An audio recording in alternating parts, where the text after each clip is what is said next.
نحمده ونصلي على رسوله الكريم اما بعد فاعوذ باللہ من الشیطان الرجیم بسم اللہ الرحمن الرحیم۔ معزز سامعین و سامعات، السلام علیکم ورحمۃ اللہ وبرکاتہ۔ زکوٰۃ کے متعلق پچھلا جو بیان تھا اس بیان میں آپ سبھی نے کافی سوالات کیے ہیں، لہٰذا آج میں آپ سبھی کے ان تمام سوالات کا جواب دینے آئی ہوں۔ میری گزارش ہے کہ اس بیان کو پورا سنیں تاکہ آپ کے ہر طرح کے سوال کا جواب آپ کو مل سکے۔ اگر کسی کی بیوی کے پاس زیورات ہوں اور اس کا جو شوہر ہے وہ صاحب نصاب نہ ہو تو پھر کیا بیوی زکوٰۃ دے گی؟ اسی طرح سے اگر شوہر بیوی کو پیسے نہیں دیتا ہے زکوٰۃ ادا کرنے کے لیے تو بیوی زکوٰۃ کیسے ادا کرے؟ اور زکوٰۃ کی جو رقم ہے کیا وہ اپنے بھائی بہنوں کو دے سکتے ہیں، اپنے ماں باپ کو دے سکتے ہیں؟ اور اگر ہمارے پاس گاڑیاں ہیں یا پھر گھر خرید رکھا ہے ایک سے زیادہ یا پھر زمین خرید رکھی ہے تو کیا ان چیزوں پر بھی زکوٰۃ ہوگی؟ یوں ہی اگر سونا بینک میں گروی پڑا ہے تو کیا اس سونے پر بھی زکوٰۃ نکالی جائے گی؟ اور اگر کوئی صاحب نصاب قرض لے کر کے زکوٰۃ ادا کرتا ہے تو کیا اس کی جو زکوٰۃ ہے وہ ادا ہو جائے گی؟ اور ایسے ہی جو شخص صاحب نصاب ہے لیکن زکوٰۃ ادا کرنے سے پہلے اگر اس کا انتقال ہو گیا تو پھر اس کے لیے کیا حکم لگایا جائے گا؟ اور کیا زکوٰۃ کی جو رقم ہے وہ صرف ماہ رمضان المبارک میں ہی ادا کی جاتی ہے یا ماہ رمضان المبارک میں ادا کی جائے گی تو ہی زکوٰۃ کی رقم ادا ہوگی؟ کیا ایسا بھی ہے؟ اور کیا جو شخص زکوٰۃ ادا نہیں کرتا تو اس کی عید کی نماز قبول نہیں ہوگی؟ یوں ہی کچھ غریب ماں باپ جو اپنی بچیوں کی شادی کے لیے پہلے سے ہی زیورات بنوا کر کے رکھتے ہیں تو کیا ان زیورات پر بھی انہیں زکوٰۃ ادا کرنی ہوگی؟ تو یہ سارے سوال جو کہ پوچھے گئے تھے ان تمام سوالوں کا جواب آج آپ کو اس بیان میں ملے گا۔ میری گزارش ہے کہ اس بیان کو پورا سنیں اور ثواب کی نیت سے دوسروں تک بھی پہنچائیں۔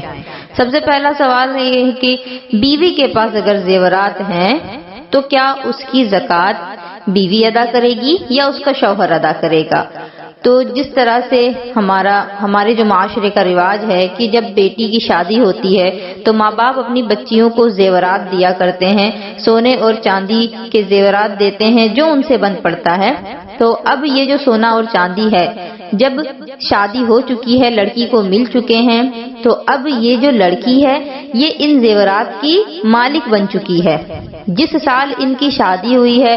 اور جس سال زیورات کی یہ مالک ہوئی ہے یہ پورا ایک سال گزر جانے کے بعد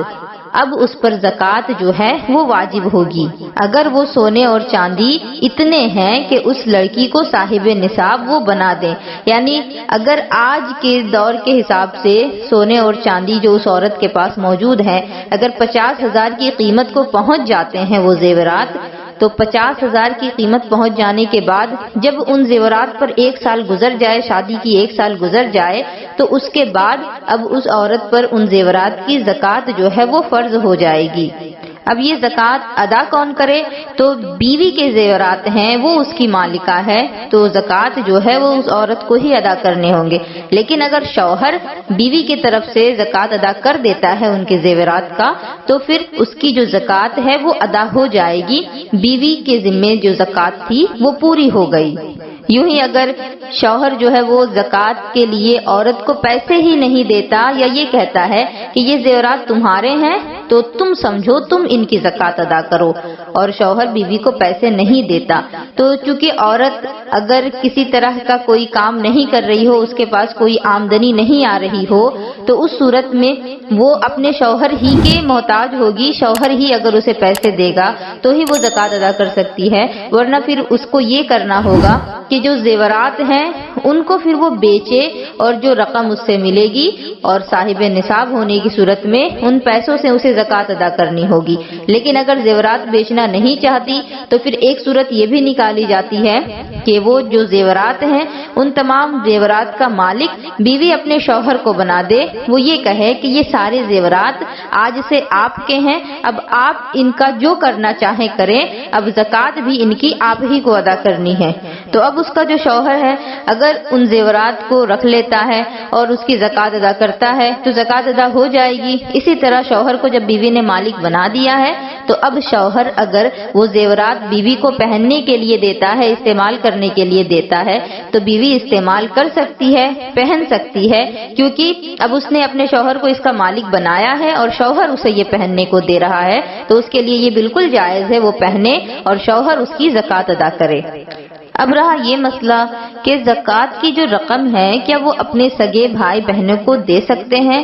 تو اگر آپ کے جو اپنے بھائی بہن ہیں وہ اگر واقعی میں محتاج ہیں، اگر وہ واقعی میں زکوٰۃ کے حقدار ہیں، وہ صاحب نصاب نہیں، تو یہ سب سے افضل ہوگا کہ سب سے پہلے زکوٰۃ کی جو رقم ہے وہ اپنے بھائی بہنوں کو دی جائے، اپنے رشتہ داروں کو دی جائے، کیونکہ جب زکوٰۃ دی جاتی ہے تو سب سے پہلا حق ان میں جو ہوتا ہے وہ رشتہ داروں کا ہوتا ہے۔ تو بھائی بہن جو ہے وہ سگے رشتہ دار ہو گئے، رشتہ داروں کے بعد پھر آپ کے جو پڑوسی ہیں ان کا حق بنتا ہے، پڑوس کے بعد پھر پورے محلے میں آپ کے جو لوگ محتاج ہیں ان کا حق بنتا ہے، اور اس کے بعد پھر آپ کے گاؤں والوں کا، اس کے بعد آپ کے شہر والوں کا، اور اس کے بعد جو باہر کے لوگ ہیں ان کا حق بنتا ہے کہ آپ ان کو زکوٰۃ کی رقم ادا کریں۔ لیکن اگر آپ کے بھائی بہن واقعی میں محتاج ہیں، شرعی فقیر ہیں، تو یہ سب سے افضل ہوگا کہ اپنے بھائی بہنوں کو زکوٰۃ کی رقم ادا کریں۔ لیکن پھر یہ مسئلہ آتا ہے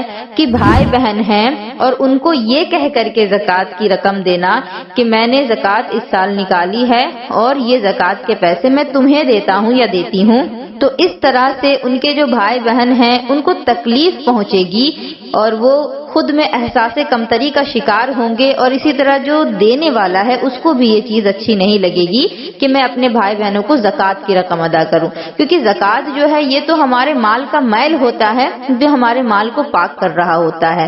تو اب اپنے بھائی بہنوں کو زکوٰۃ کی رقم اگر دے رہے ہیں تو آپ کے دل میں ہی صرف یہ نیت ہو تو بھی کافی ہے۔ آپ دل میں یہ نیت کر لیں کہ میرے ذمہ جتنی زکوٰۃ بنتی ہے ان میں سے اتنا پیسہ میں اپنے بھائی بہنوں کو دے رہا ہوں، اور میں اپنے بھائی بہنوں کو آپ یہ بات کہیں کہ یہ تمہارے لیے عیدی ہے، تم اس سے ماہ رمضان میں اچھے سے اچھے کھانے کا انتظام کرو اور اپنی عید اچھے سے گزارو۔ ان کو اگرچہ آپ یہ بات نہ بتائیں کہ یہ زکوٰۃ کی رقم ہے، لیکن آپ کی نیت میں شامل ہو تو زکوٰۃ ادا ہو جائے گی۔ یہ تو بھائی بہن کو زکوٰۃ دینے کی بات تھی، لیکن اگر کوئی اپنے ماں باپ کو زکوٰۃ کی رقم ادا کرنا چاہے تو اس کی کیا صورت ہے؟ تو شریعت مطہرہ جو ہے اس میں ماں باپ کو بہت بڑا مقام حاصل ہے، اور قرآن میں اللہ رب العزت نے ماں باپ کو اف تک کہنے سے منع فرمایا، یعنی کوئی ایسا کام نہ کرو کہ جس سے ماں باپ کو تکلیف پہنچے۔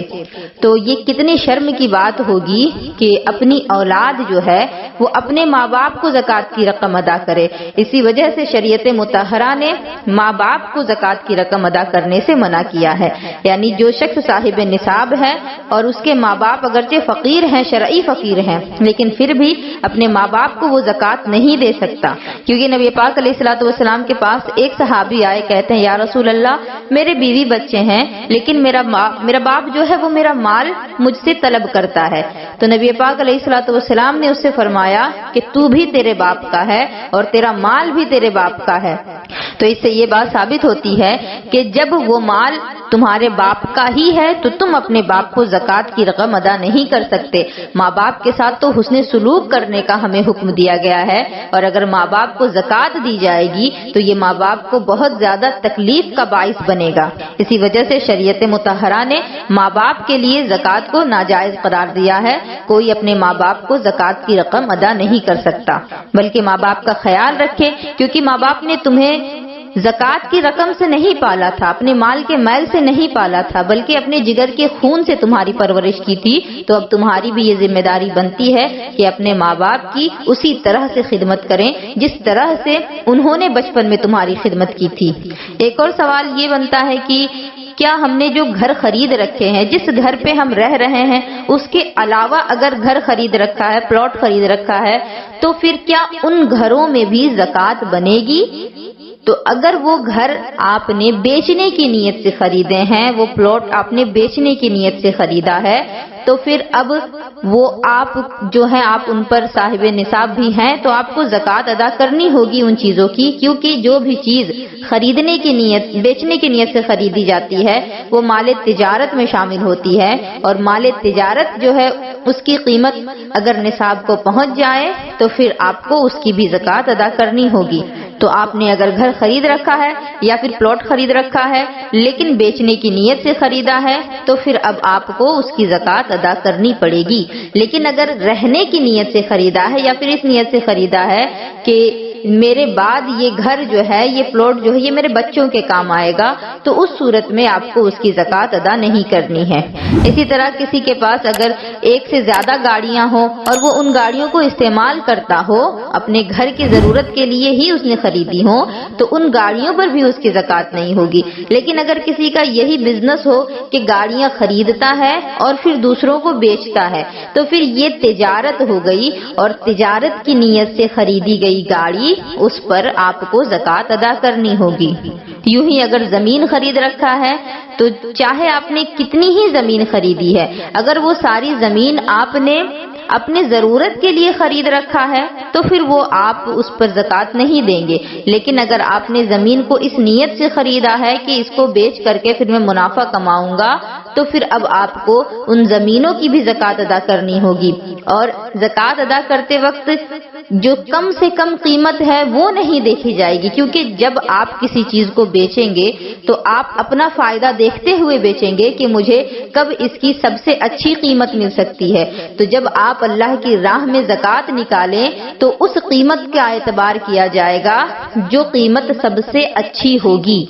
یعنی آپ نے اگر اس زمین کو، اس گھر کو یا گاڑی کو بیچنے کی نیت سے خریدا ہے اور آپ نے یہ سوچ رکھا ہے کہ فلاں مہینے میں ان چیزوں کی قیمت جو ہے وہ زیادہ ہوتی ہے تو اس مہینے میں ہی میں ان چیزوں کو بیچوں گا، تو اب آپ کو اس مہینے میں ہی ان چیزوں کی زکوٰۃ ادا کرنی ہوگی جس مہینے میں ان کی قیمت سب سے زیادہ ہوگی۔ اب میں آپ کو یہ بتا دینا چاہوں گی کہ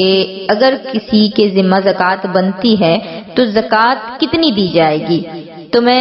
کم سے کم آپ کو بتانا چاہوں گی۔ جیسے اگر کوئی شخص صاحب نصاب ہے اور نصاب سے زیادہ جو اس کے پاس پیسے بچے ہیں وہ 1000 روپے ہیں مثال کے طور پر، تو جو 1000 روپے اس کے پاس بچے ہیں ان 1000 روپے میں اس کو 2.5% کی زکوٰۃ ادا کرنی ہوگی، اور 1000 روپے میں 2.5% کی زکوٰۃ جو ہے وہ 25 روپے بنے گی۔ اسی طرح سے اگر 2000 ہیں تو 2000 میں 50 روپے بنیں گے، 2500 ہیں تو 2500 میں زکوٰۃ کی رقم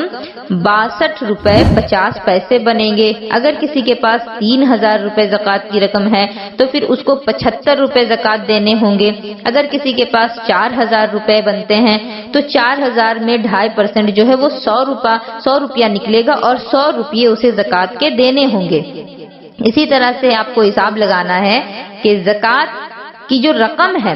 آپ کے پاس جو مال ہے جو آپ کو صاحب نصاب بنا رہی ہے اس سے زائد جتنے بھی ہیں ان سب میں آپ کو 2.5% کا حساب لگانا ہے، اور یہ جو 50,000 کی رقم آپ کے پاس تھی جس کی وجہ سے آپ صاحب نصاب بنے تھے اس میں پھر آپ کو 2.5% کی زکوٰۃ نکالنی ہوگی۔ مثال کے طور پر اگر کسی کو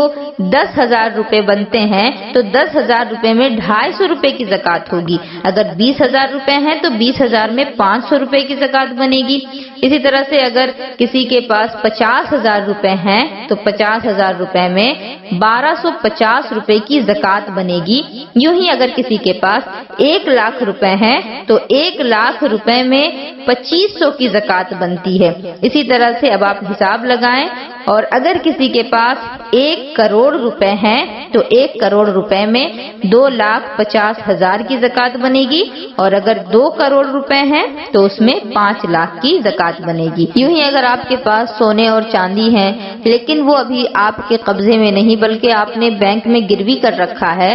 تو اب جب آپ نے ان سامان کو گروی رکھا ہوا ہے تو اس صورت میں بھی آپ کو ان کی زکوٰۃ دینی ہوگی، کیونکہ گروی اگرچہ آپ نے بینک میں رکھا ہے لیکن ابھی بھی آپ ہی اس کے مالک ہیں۔ تو اس صورت میں جتنا بھی سونا اور جتنی بھی چاندی آپ نے بینک میں گروی رکھی ہے ان تمام کی قیمت کے برابر اس کی جو قیمت نکلے گی اس قیمت سے پھر آپ 2.5% نکالیں اور 2.5% کی پھر آپ کو زکوٰۃ دینی ہوگی، کیونکہ بینک میں گروی ہو چاہے پھر آپ نے کسی کو قرض دے رکھا ہو، آپ اس کے مالک ہیں، کیونکہ بینک والا بھی پھر آپ کو وہ لوٹائے گا اور جس کو آپ نے قرض دے رکھا ہے وہ بھی آپ کو وہ لوٹائے گا۔ تو اس صورت میں آپ کو ان کی زکوٰۃ دینی ہوگی۔ مثال کے طور پر اگر آپ نے اپنے بھائی کو قرض کے پیسے دے رکھے ہیں اور آپ صاحب نصاب ہیں، آپ نے ان کو قرض بھی دے رکھا ہے، تو اب جب تک کہ وہ آپ کو آپ کا جو قرض ہے وہ لوٹاتا نہیں، آپ اس مال کے تو مالک ہے ہی، کیونکہ ہر کسی کو یہ معلوم ہے کہ آپ نے اس کو قرض دیا ہے، یعنی آپ کو وہ پیسے لوٹانے والا ہے۔ تو جب وہ پیسے آپ کو لوٹا دے گا تو آپ پر اس وقت زکوٰۃ جو ہے وہ فرض ہو جائے گی، لیکن جتنے سالوں تک آپ کے پاس وہ پیسے نہیں تھے لیکن آپ نے قرض میں دے رکھا تھا اپنے بھائی کو، تو ان تمام سالوں کی زکوٰۃ کا بھی آپ کو حساب رکھنا ہے، اور جب پیسے آپ کے پاس آ جائیں گے تو وہ پچھلے جو سال گزرے ہیں جب وہ پیسے آپ کے بھائی یا بہن کے پاس تھے تو ان کی بھی زکوٰۃ آپ کو دینی ہوگی پیسے مل جانے کے بعد۔ اسی طرح سے کیا کوئی قرض لے کر کے زکوٰۃ کی رقم ادا کر سکتا ہے؟ تو اگر آپ صاحب نصاب نہیں ہیں تو آپ کو زکوٰۃ ادا نہیں کرنی، آپ کو خود زکوٰۃ کی رقم دی جائے گی، لیکن اگر آپ قرض لے کر کے اپنے آپ کو مالدار بنا رہے ہیں اور پھر اس کے بعد آپ زکوٰۃ ادا کر رہے ہیں تو یہ کہیں سے بھی عقل مندی نہیں ہے، کیونکہ آپ نے جس سے قرض لیا ہے وہ پھر اس کا مطالبہ کرے گا اور آپ کو وہ پھر اسے ادا کرنے ہوں گے، اور قرض لیا ہوا جو مال ہے اس کے آپ حقیقی مالک نہیں ہو سکتے، کیونکہ آپ کو وہ مال پھر لوٹا دینا ہوگا۔ تو اسی لیے قرض لے کر کے زکوٰۃ ادا کرنا یہ عقل مندی نہیں ہے، اس وجہ سے یہ بہتر نہیں ہوگا کہ آپ قرض لے کر کے زکوٰۃ ادا کریں، اس صورت میں جبکہ آپ صاحب نصاب ہیں بھی نہیں، آپ پر زکوٰۃ بنتی بھی نہیں۔ یوں ہی ایک مسئلہ ہے جس سے لوگ بڑے پریشان ہوتے ہیں کہ جو صاحب نصاب تھا، یعنی جس کے پاس سونے چاندی تھے یا پھر مال و دولت یا کسی بھی چیز کے اعتبار سے اگر کوئی شخص صاحب نصاب ہے اس پر زکوٰۃ بنتی ہے، لیکن زکوٰۃ ادا کرنے سے پہلے اگر اس کا انتقال ہو جاتا ہے تو پھر اب وہ کیا کرے گا؟ یعنی اب یہ شخص تو دنیا سے جا چکا ہے اور اس نے اس سال کی زکوٰۃ بھی ادا نہیں کی ہے، تو کیا اب زکوٰۃ ادا نہ کرنے کی بنا پر قبر میں اس سے سوال ہوگا، یا اس کے جو وارثین ہیں ان لوگوں پر یہ واجب ہوگا کہ وہ اس کی زکوٰۃ ادا کریں؟ تو زکوٰۃ جو ہے وہ پورے سال میں کبھی بھی دیا جا سکتا ہے۔ تو اب جب یہ سال شروع ہوا ہے، یہ شخص صاحب نصاب تھا اور سال ختم ہونے سے پہلے اسی سال میں اس کا انتقال ہو جاتا ہے، تو اب اس شخص پر اس سال کی زکوٰۃ نہیں بنے گی، کیونکہ سال ابھی ختم نہیں ہوا تھا۔ اگر پورا ایک سال گزر جاتا اور اس نے زکوٰۃ نہیں دی ہوتی اور اس کے بعد اس کا انتقال ہوتا تو جو ایک سال خالی گیا جس میں اس نے زکوٰۃ کی رقم ادا نہیں کی تو اس کی زکوٰۃ اس کے ذمہ قرض ہوتی، لیکن چونکہ ابھی یہ سال مکمل گزرا ہی نہیں تھا، اس سے پہلے جتنے بھی سال تھے ان تمام میں وہ زکوٰۃ دیتا رہا تھا پابندی کے ساتھ، تو انتقال ہونے کی بنا پر اس سے زکوٰۃ کا مطالبہ نہیں کیا جائے گا اور نہ ہی اس کے وارثین کو یہ کہا جائے گا کہ تم اس کے بدلے میں زکوٰۃ ادا کرو۔ ایک اور سوال ہے، لوگ بڑے پریشان ہوتے ہیں کہ زکوٰۃ کی رقم ماہ رمضان میں ہی ادا کرنی ضروری ہے؟ تو زکوٰۃ کے لیے کوئی ایک مہینہ خاص نہیں ہے، بلکہ پورے 12 کے 12 مہینے میں جب بھی آپ کو اللہ رب العزت مال عطا کرے تو آپ کو زکوٰۃ ادا کرنی ہے، اور زکوٰۃ کے لیے یہ شرط ہے کہ جب سال شروع ہوا ہے آپ اس وقت صاحب نصاب ہوں، اور جب سال ختم ہو اس وقت بھی آپ صاحب نصاب ہوں۔ ابھی چونکہ جو انگلش کیلنڈر چل رہا ہے اسی سے لوگ زیادہ بہتر طریقے سے سمجھ سکتے ہیں، تو میں یہی سمجھانا چاہوں گی، جیسے کہ جنوری کے مہینے سے سال شروع ہوا ہے تو جنوری کے مہینے میں آپ صاحب نصاب تھے اور جنوری کے بعد پورا جو سال ہے آپ صاحب نصاب رہے، یا کبھی کبھار آپ کے پاس پیسے میں کمی آتی رہی یا کبھی آپ کے پاس پیسہ زیادہ ہوتا رہا، لیکن پھر جب آخری مہینہ آیا دسمبر کا اور آخری دن دسمبر کا، اس دن پھر آپ مالک نصاب ہو گئے، آپ کے پاس اتنی رقم آ گئی کہ آپ صاحب نصاب کہلائیں، تو اس سال کی زکوٰۃ آپ کو دینی ہوگی۔ اور زکوٰۃ جو ہے وہ اسلامی مہینوں کے اعتبار سے دینا ضروری ہے، کیونکہ اسلامی مہینے کے اعتبار سے ہی ہم پر ہر طرح کی عبادتیں فرض کی گئی ہیں۔ تو اسلامی مہینہ جو ہے وہ محرم سے شروع ہوتا ہے، تو محرم کی پہلی تاریخ اگر آپ صاحب نصاب تھے، مثال کے طور پر صاحب نصاب ہونے کے لیے آج کے دور میں اگر کسی کے پاس 48,500 روپے یعنی 48,500 روپے کسی کے پاس ہیں یا اتنی مالیت کا زیور ہے، تو پھر اس شخص کو زکوٰۃ ادا کرنی ہوگی۔ اب جب پہلا دن ہے سال کا 1 محرم الحرام، اس دن وہ شخص صاحب نصاب ہے، پورے سال میں اس کے پاس پیسے آتے جاتے رہے، اس سے فرق نہیں پڑتا، لیکن پھر سال کا جو آخری دن ہے،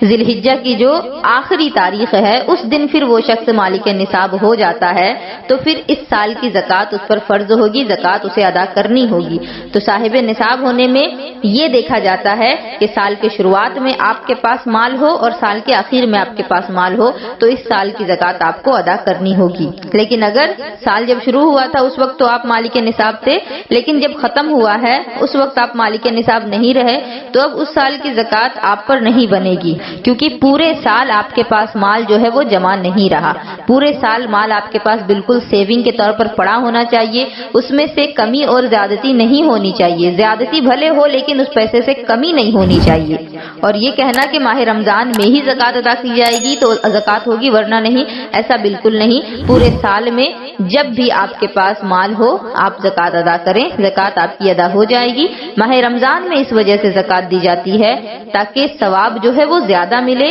کیونکہ ماہ رمضان میں ایک فرض کا ثواب اللہ رب العزت 70 فرائض کے برابر عطا فرماتا ہے۔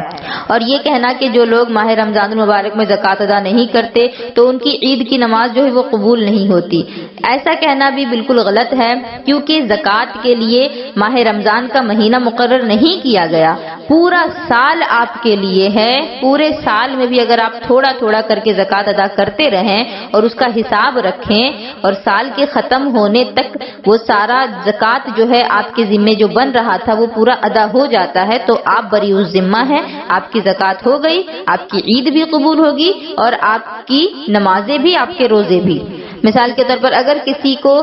5,000 روپے زکوٰۃ کے بنتے ہیں تو اب یہ 5,000 روپے اگر یہ ایک بار نہیں دے سکتا تو پورے سال میں وہ تھوڑا تھوڑا کر کے بھی کسی کسی کو دیتا رہے اور اس کو پھر لکھتا رہے اپنے حساب میں، اور جب سال پورا ہو تو جو کچھ بھی کمی اور زیادتی ہو وہ اس کو پھر حساب لگائے، اگر کچھ کم رہ جائے تو پھر اس کو ادا کر دے، اور اگر جو زیادہ تھے تو پھر وہ صدقہ کے بدلے میں اس کا ثواب آپ کو مل جائے گا۔ اور ایک اور آخری مسئلہ جو میں آپ سبھی کو بتا دوں کہ اگر بیٹی کی شادی کے لیے ماں باپ نے زیورات بنوا رکھے ہیں تو کیا ان زیورات پر بھی زکوٰۃ ہوگی؟ تو اگر زیورات بنا رکھے ہیں اور بیٹی آپ کی ابھی نابالغ ہے، آپ نے بیٹی کو اس کا مالک بنا دیا، بیٹی جب اس زیور کی مالک ہے اور وہ بیٹی جو ہے وہ ابھی نابالغ ہے، اس پر شریعت کے جو قانون ہیں وہ ابھی نافذ نہیں ہوتے، تو اس صورت میں اس زیور کی زکوٰۃ ابھی نہ آپ پر ہوگی نہ آپ کی بچی پر ہوگی، کیونکہ آپ کی بچی ابھی نابالغ ہے، لیکن جیسے ہی وہ بچی بالغ ہو جائے گی تو اور آپ نے اگر بچی کو ہی مالک بنا رکھا ہے تو اب اس بچی کے ذمہ یہ زکوٰۃ بنے گی، لیکن وہ چونکہ بچی ہے وہ زکوٰۃ کی رقم کہاں سے ادا کرے؟ تو اس کے لیے بہتر یہی ہے کہ ماں باپ زکوٰۃ کی رقم جو ہے وہ ادا کرتے رہیں۔ زیورات آپ نے بنوا رکھے ہیں بچے کی شادی کے لیے تو ہر سال ان زیورات کا حساب کریں اور اس میں سے 2.5% کی رقم نکال کر کے وہ زکوٰۃ کے طور پر آپ غریب اور مساکین کو ادا کرتے رہیں، تاکہ آپ کا مال جو ہے وہ بھی پاک ہوتا رہے، اور زکوٰۃ دینے سے مال گھٹتا نہیں، بلکہ اللہ رب العزت کا تو وعدہ ہے کہ تم 1 دو تو کم سے کم تمہیں 10 دوں گا، جیسا کہ حضرت رابعہ بصری کا ایک واقعہ بھی بڑا مشہور ہے کہ وہ روزے سے تھیں